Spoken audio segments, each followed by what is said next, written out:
여러분들도 코스닥 상승에 좀 베팅을 하고 계십니까? 베팅이라는 표현을 한 이유가 단기적으로 최근 한 달 사이에 개인 투자자분들이 코스닥이 이제 바닥을 찍고 오를 것이다라는 그런 생각을 담은 투자를 굉장히 적극적으로 하고 있다라는 보도들이 나오고 있습니다.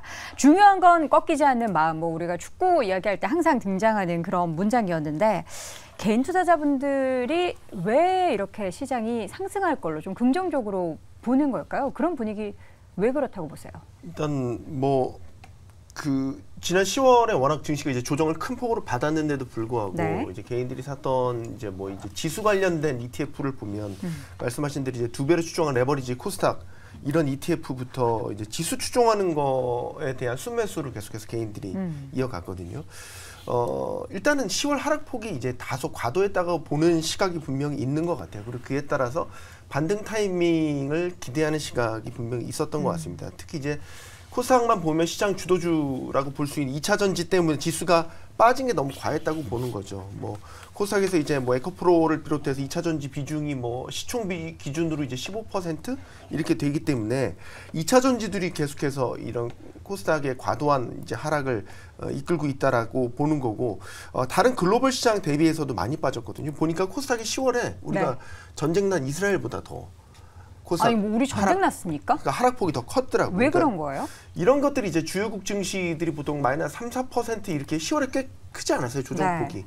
그러니까 너무 과도했다라고 보는 거고, 주 원인은 이제 2차 전지 같은 그런 투심이 많이 꺾인 이런 주도주들 때문이라고 보기 때문에 이거는 기술적 반등이 나올 수 있는 신호다라고 반대로 또 보기 시작했다라는 해석이 가능할 것 같고요. 그래서 이런 ETF의 레버리지 상품들을 많이 담은 배경이 여기에 있지 않을까라고 보게 됩니다. 네, 코스닥이 오를 거라는 베팅을 한 건지, 아니면 워낙에 이 시장이 안 좋고 그 다음에 좀 좋아질 때 테마 장세가 많이 벌어지고 그게 또 코스닥이 집중돼 있다 보니까 2차 전지나 아니면 로봇 관련된 종목들이 다시금 오를 거라고 기대해서 코스닥 레버리지를 투자한 건지 그 속내가 궁금한데요. 태희보 교수는 어떻게 보십니까? 일단은 코스닥 레버리지 같은 경우에는 변동성에 베팅을 했다라고 좀 보셔야 될 것 같습니다. 지금 우리나라 같은 경우에도 재작년에 많이 이슈가 됐던 게 해외 투자를 할 때 가장 많이 산 ETF가 무엇이냐라는 설문조사를 하면은 거기에 항상 등장했던 ETF가 쏙슬, 말 그대로 3배를 얘기를 많이 했었고요. 그 다음에 TQQQ, 그리고는 SQQQ, TQSQ로 불리는 나스닥 3배 추종 ETF를 많이 투자를 했다라는 게 아주 알려져 있습니다. 어찌 보면 우리가 항상 이제 농담 삼아 우리가 어떤 민족입니까? 라고 얘기하면은 배팅의 민족이다. 이런 얘기를 할 만큼 제가 최근에 이제 채권에 대해서 말씀을 드리면은 또 채권도 3배짜리가 있어요. TMF라고. 그쵸. 또 이것도 이야기를 되게 많이 하십니다. 놓고 있습니다. 네, 말 그대로 어찌 보면은 조금 더 빠른 속도감을 원하는 투자에서 반등한다라는 얘기가 나오다 보니까 그 부분에서 이제 레버리지 투자를 한 것이 아닌가라고 생각을 하는데, 일단 한국 지수 같은 경우에는 박스권을 횡보할 가능성이 매우 높기 때문에 이 부분에 대한 어찌 보면 하나의 배팅이었다.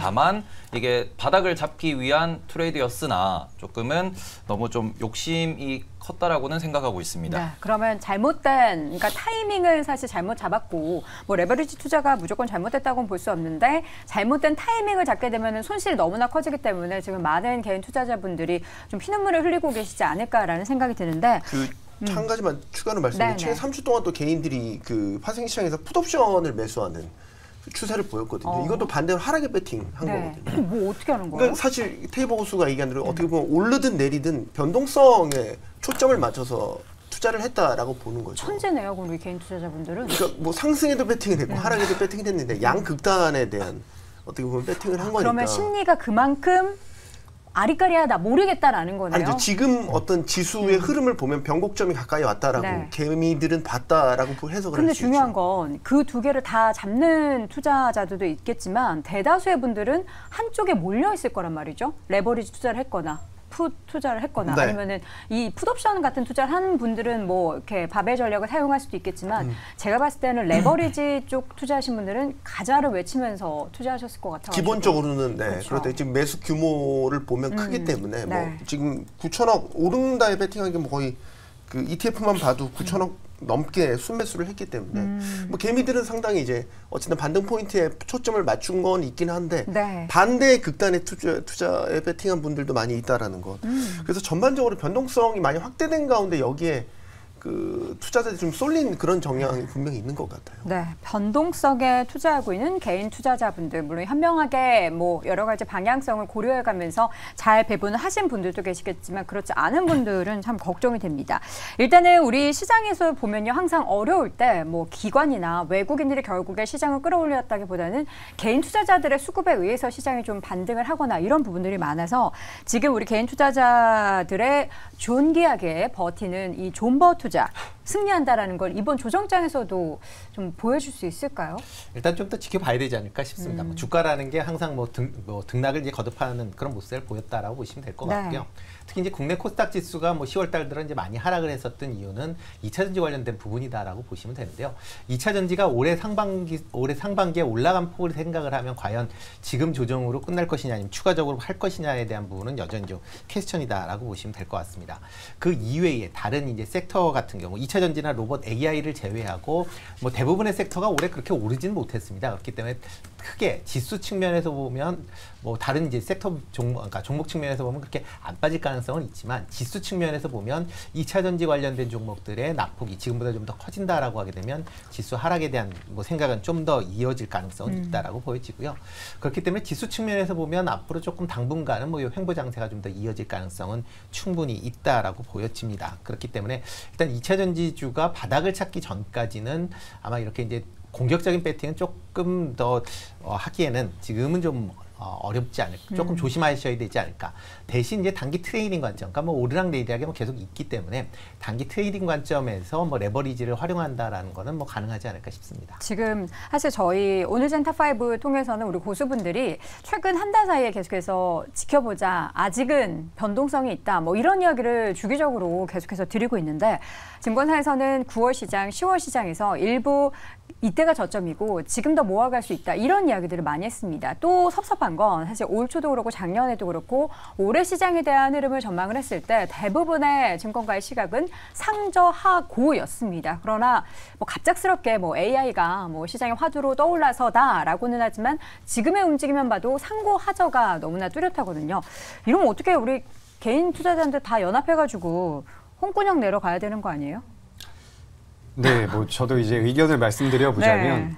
사실 우리가 이제 주가가 많이 하락하다 보면 내 기업이 왜 빠졌지, 왜 증권사에서는 이렇게 예측을 했는데 틀리지 이런 생각이 굉장히 많이 듭니다. 네. 근데 제가 봤을 때 지금 우리나라 시장 같은 경우는 연초부터 굳이 따져보자면 9월 중순까지는 상승을 한 게 맞습니다. 그래서 어떻게 보면 상저하고가 마저 가고 있었는데 네. 최근 이제 한 달 동안 여러 가지 뭐 지정학적 리스크라든지 여러 가지 돌발 변수들이 있었죠.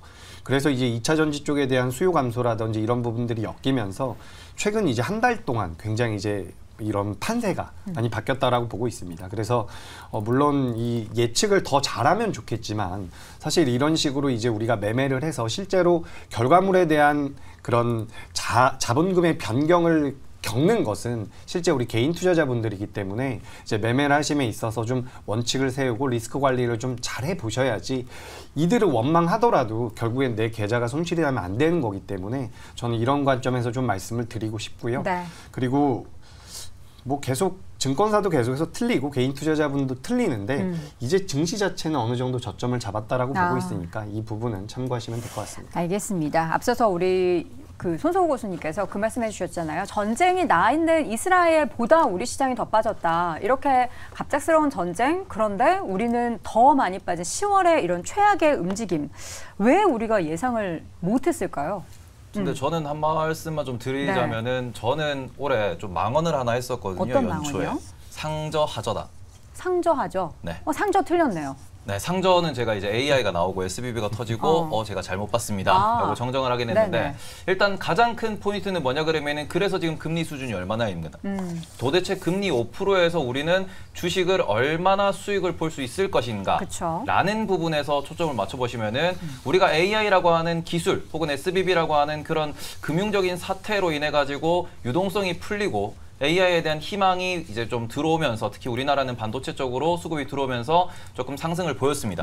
그리고는 특히 2차 전지가 유동성에 의한 랠리를 또 보였다라는 점에서 우리나라가 올해 상반기에 매우 좋은 흐름을 보였습니다. 네. 다만 지금 3분기 실적 발표를 종합해 보시면은 계속해서 얘기가 나오는 게 내년도에 초과 공급이 나올 수 있다라는 이야기가 지금 3분기 실적 발표의 핵심이다라고 보실 수 있기 때문에 네. 이런 부분에 있어서 여전히 고금리 환경이 풀리지 않는다라는 점에서는 조금은 보수적으로 투자를 계속 이어가야 한다. 그리고는 아주 좀 선별된 섹터에 대해서 투자를 해야 된다라는 점은 좀 기억을 하셨으면 좋겠다라고 말씀을 드리고 싶고요. 이런 부분에서 우리가 10월에 안 좋았다. 혹은 뭐 여름 지나고 난 뒤부터 이제 코스닥이 많이 조정을 받았고 지수가 많이 조정을 받았다라고 하는데 그래서 삼성전자는 그래서 하이닉스는 이라고 놓고 보시면은 그쪽은 빠진 게 별로 없습니다. 그렇기 때문에 이런 부분 놓고 보시면은 상반기에 많이 오른 부분이 좀 조정을 받았고 그리고 핵심이 되는 기업들은 잘 버티고 있다라고 정리를 해보시면 좋을 것 같습니다. 네, 여기에서 우리는 가장 먼저 뭔가 동의 틀 법한 그런 섹터를 골랐을 때 항상 수출 이야기를 굉장히 많이 했죠. 오늘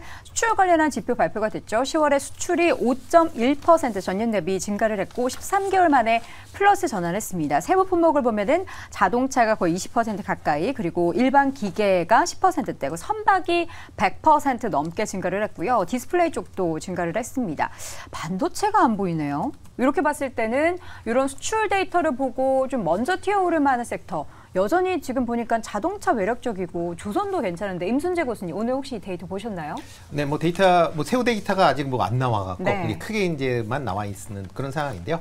일단 뭐 수출 자체는 지금 뭐 5.1% 상승세를 보였는데 이게 이제 기저 효과가 있습니다. 작년 네. 10월부터 이제 수출이 감소를 했기 때문에 그 기저 효과 때문에 이제 플러스로 증가를 했다라고 보시면 될 것 같고요. 뭐 반도체 관련된 부분도 아직까지는 그 수출이 감소를 하고 있습니다. 지금 10월달 데이터가 3.1% 정도 이제 감소한 그런 모습을 보이는데 대신 이제 올해 들어서 가장 낮은 그런 이제 감소폭이다라고 보시면 될 것 같습니다. 이것도 작년도 기저 효과로 인해서 감소폭이 뭐 크게 줄었다라고 보시면 될 것 같고요. 네. 그렇기 때문에 아직은 뭐 세부 데이터를 보여봐야 되긴 하겠지만 그렇지만 일단 반도체 수출 관련돼서도 일단은 바닥을 지나고 조금씩 증가하고 있는 그런 모습을 이어가고 있다라고 보시면 될 것 같고요. 네. 특히 이제 반도체 관련된 부분은 이제 내년에 턴어라운드에 대한 기대감이 큰 상황이기 때문에 그런 부분 계속 좀 지켜보셔야 될 것 같고요. 네. 뭐 자동차나 조선 같은 경우는 계속 수출 데이터가 좋게 나오고 있습니다. 특히 국내 기업들은 이제 수출 데이터가 좋게 나온다라고 하게 되면 그만큼 기업 실적의 개선세가 빨리 이루어질 수밖에 없다라고 보여지고요. 10월달에 뭐 자동차, 조선 쪽이 좋았다라고 하게 되면 4분기 실적도 상당히 좋아질 가능성은 크다라고 보여집니다. 특히 이제 조선 관련된 부분은 내년 이후에도 계속 실적 부분에는 큰 걱정을 없이 할 수 있는 그런 섹터가 아닌가라고 생각이 되기 때문에 일단 조선 관련주 쪽으로는 뭐 주목해서 계속 보셔야 되지 않을까 싶습니다. 네, 조선은 정말 데이터가 잘 나오는 그런 섹터 중 하나인 것 같습니다. 그리고 좀 경제 데이터 얘기를 해주셔가지고 네. 한 가지 더 말씀을 드리면은 10시 45분에 중국에서 차이신 PMI가 발표가 됐습니다. 제조 PMI가 나왔는데 예상치가 50.8이었어요. 50보다 높게 나올 거다라는 얘기가 나왔고 이 부분은 뭐냐 그러면은 뭐 경기 확장에 대해서 이제 좀 플러스다라는 이야기를 하는 건데 기준선이 50이기 때문에 실제로 발표한 데이터는 49.5로 전달에 50.6이었는데 이제 다시 음전했다라고 보실 수 있을 것 같아요. 그러면서 지금 종합적으로 코스피도 외국인이 매도로 좀 돌아서는 모습을 보이고 있고요. 네. 코스닥도 마찬가지고 그리고는 일본의 채권 역시도 정고점을 뚫는 모습을 보였습니다. 10시 45분을 기준으로. 어찌 보면은 중국의 경기가 안 좋다라는 점 때문에 지금 완전히 종합적으로 우리나라든 일본이든 아시아 전체에 대한 이 들어왔다라고 보셔야 될 것 같아서 이 부분이 만약에 오늘 하락으로 이제 오후에 좀 약한 모습을 보인다 그러면은 요 차이신 제조 구매관리자 지수 요것 때문에 중국 경기가 안 좋아서 이 부분에 대한 우려로 매도가 나왔다. 이렇게 해석이 나올 것 같습니다. 우리나라 10월 증시금 상대적으로 더 안 좋았던 것도 중국 탓인가요? 중국을 비롯한 신흥국 증시가 안 좋기 때문에 부정적인 뷰 때문에 외국인 투자자들이 매도를 해서 더 빠진 거다. 뭐 이렇게 봐야 되는지 보면은 지난번에 우리 김대중 교수님이 알려주셔서 새롭게 알게 된 사실이 이스라엘이 선진국 증시에 포함이 돼 있더라고요. 네, 그렇기 그렇죠. 때문에 우리나라는 신흥국, 전쟁이 안 났음에도 불구하고 더 빠진 건 신흥국이기 때문에라는 원인이 좀 있겠죠. 뭐 신흥국이라는 부분보다는 네. 이제 지정학적 그러니까 이유가 가장 좀 크지 않을까 싶습니다. 그러니까 특히 이제 국내 같은 경우는 뭐 중국하고 연관되어 있다라고 외국인들이 많이 생각을 하고 있으니까 그래서 이제 중국 시장이 이제 전체적으로 조금 안 좋으면서 국내 시장도 영향을 받았다라고 보시면 될 것 같고요. 여기에 덧붙여서 그러니까 한미 간의 기준가 채권금리 차가 계속 지금 확대되고 벌어져 있는 그런 상황입니다. 이런 채권금리가 벌어져 있는 데다가 워낙 약세까지 지금 계속 지속이 되고 있기 때문에 외국인 투자자 입장에서 보면 국내 투자에 대한 메리트가 그렇게 크지 않다라고 보시면 될 것 같고요. 그러다 보니까 계속 지금 주식뿐만 아니라 채권에서도 순유출이 지금 이루어지고 있는 그런 상황입니다. 그러니까 외국인 입장에서 현재 경제 환경으로 보면 국내 시장에 그렇게 메리트를 못 느끼고 있다라고 보시면 되겠습니다. 여기에다가 뭐 국내 같은 경우는 2차 전지에 대한 이제 뭐 고평가 논란이 나오면서 뭐 조정 폭이 좀 확대가 되면서 전반적으로 지수 하락폭이 좀 커졌다라고 보시는 게 맞지 않을까 싶습니다. 네. 자, 오늘 코스닥 쪽에 있어서의 상승에 베팅하는 그러니까 변동성에 대비한 투자에 대해서 과연 우리가 잘 한 것인지 향후에 대한 이야기를 나눴을 때 어떤 뚜렷한 결론을 내릴 수가 없어서 참 답답할 따름입니다. 결론이 나오는 날이 머지않아 나오기를 바라보겠고요. 다시 한번 네 분의 의견 정리해드립니다. 임순재 고수의 의견입니다. 기간 조정에 대비하자. 그리고 손석구 고수는 저가 매수에 대한 기대와 믿음 때문이다. 이재규 고수는 최저점이 아니더라도 저점대는 맞다. 테이버 고수는 잘 되면 내더, 못 되면 남 탓. 어차피 내 돈이다. 그렇죠. 내 돈이기 때문에 스스로 지켜내야 합니다. 자, 그렇다면 스스로 지켜낼 수 있는 전략을 마련하기 위한 세 번째 3위 주제 확인해 보시죠.